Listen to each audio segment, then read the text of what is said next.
Dan untuk mengetahui perkembangan terbaru terkait tragedi terbesar sepak bola di Indonesia, kita sudah terhubung dengan koresponden CNN Indonesia, Wida Subianto. Ya, selamat siang Wida. Wida, bagaimana kondisi terkini di Stadion Kanjuruhan tempat Anda melaporkan saat ini? Ya betul Benny, jadi satu hari pasca tragedi berdarah di stadion tempat saya berada saat ini, yakni Stadion Kanjuruhan Kabupaten Malang, ini memang stadion masih ramai dikunjungi oleh warga masyarakat dan juga Aremania. Sebagian besar ingin melihat kondisi terkini dan penampakannya bisa Anda melihat di belakang saya, ini seperti bangkai-bangkai mobil yang rusak ataupun terbakar, ini masih ada di sekitar Stadion Kanjuruhan Malang. Total kalau dari laporan resmi dari Kepolisian Republik Indonesia, ini ada sekitar 13 kendaraan yang rusak, namun pantauan hingga saat ini terlihat masih terdapat 6 bangkai kendaraan yang masih berada di Stadion Kanjuruhan. Stadion ini sebenarnya kalau untuk minggu pagi sampai minggu sore biasa digunakan oleh masyarakat untuk melaksanakan olahraga, kemudian latihan dari atlet sepatu roda. Kemudian juga kalau Anda bisa melihat di samping kiri saya, ini juga salah satunya ini adalah piranti-piranti seperti gerobak UKM yang biasanya berjualan di kawasan ini. Lebih ramainya itu di minggu pagi dan juga minggu sore. Tadi baru saja ini juga tim Aremania datang di kawasan ini untuk melakukan kegiatan tabur bunga. Namun sebelumnya sekitar pukul setengah 11 sampai pukul 11 waktu Indonesia Barat ini ada olah TKP yang dilaksanakan oleh Polda Jawa Timur. Kalau Beni, baik Bapak, kalau Beni bisa melihat di belakang saya itu ada logo dari Aremania. Baru saja tadi Aremania memang melakukan kegiatan tabur bunga yang dilaksanakan di sana. Terus kemudian juga saya sebenarnya ingin menunjukkan Anda bagaimana kondisi stadion kira-kira kalau tadi malam gambarannya pada saat kerucuhan. Stadion Kanjuruhan Malang ini sebenarnya kapasitasnya adalah 45.000. Namun sesuai ketentuan ini maksimal memang diisi 42.000. Dan memang konfirmasi dari penyelenggara ini tadi malam itu sekitar terisi 42.000. Data dari masyarakat sekitar ini kalau melihat sebenarnya pintu di sekitar stadion itu ada sekitar belasan. Namun kalau kita tahu bahwa dalam kondisi kepadatan sekitar 42.000, kemudian dalam kondisi bersamaan dengan kondisi ada gas air mata yang juga dilemparkan ke tribun, ini memang kalau saya mewawancarai Aremania yang tadi malam berada di kawasan ini memang sangat padat sekali untuk keluar menuju pintu-pintu keluar yang ada di sekeliling dari stadion ini sendiri. Jadi ada kesulitan untuk melihat, ada kesulitan untuk bernafas, ditambah juga dengan kapasitas atau luasan dari pintu stadion yang dinyatakan ini sangat sulit sekali. Tentunya kita bisa bayangkan ketika 42.000 orang keluar dalam bersamaan di stadion dengan pintu keluar sekitar belasan pintu keluar.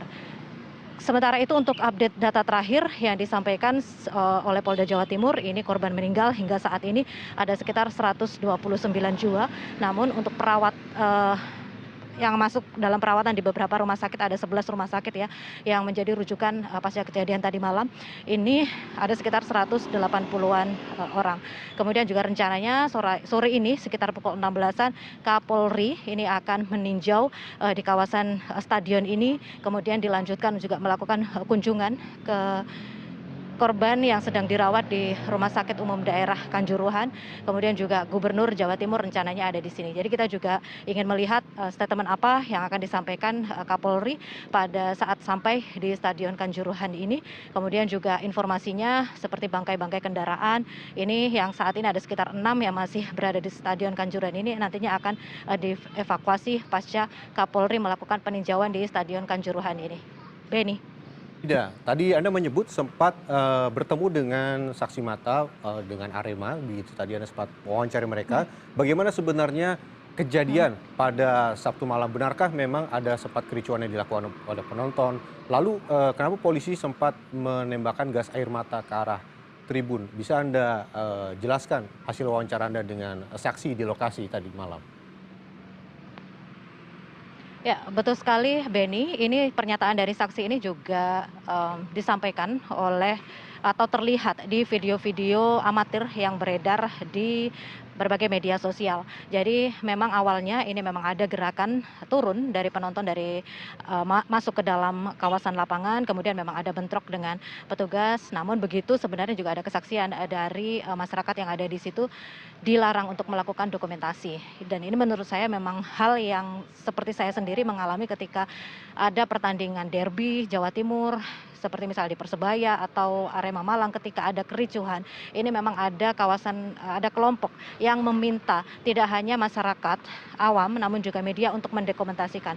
Alasan sementara yang ingin saya korek biasanya adalah mereka tidak ingin terlihat ada hal yang buruk yang terekam kamera atau ada jejak digitalnya. Nah, sementara yang sudah beredar ini kita lihat sendiri bahwa ada penonton atau penonton dari derby tadi malam pasca pertandingan ini memang turun ke lapangan, kemudian memang ada ricuh dengan petugas dan kesaksiannya memang ada tembakan gas air mata. Nah, ini kebetulan saksi yang saya wawancara ini berada di kawasan VIP sehingga akses keluarnya ini berbeda seperti akses para penonton ekonomi. Jadi agak lebih mudah begitu keluarnya hingga hari ini pun saya bisa menemuinya.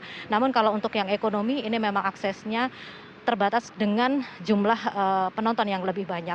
Jadi sekali lagi ini juga menjadi ironi bagaimana sebenarnya pengendalian suatu kejadian namun juga solusinya ini terbatas ketika yang harusnya bisa keluar dengan santai dan juga leluasa ini terbatas untuk pandangan, kemudian juga pernafasan dan juga akses keluar yang tentunya dengan jumlah sekitar 42.000 dengan waktu keluar yang bersamaan ini sangat terbatas. Kembali ke studio, Benny. Baik Wida, kita harapkan tentunya ratusan korban yang kini dirawat di 11 rumah sakit seperti Anda sebutkan tadi bisa segera sembuh dan tidak ada tragedi seperti ini di kemudian hari. Terima kasih Wida melaporkan langsung dari Stadion Kanjuruhan, Malang, Jawa Timur.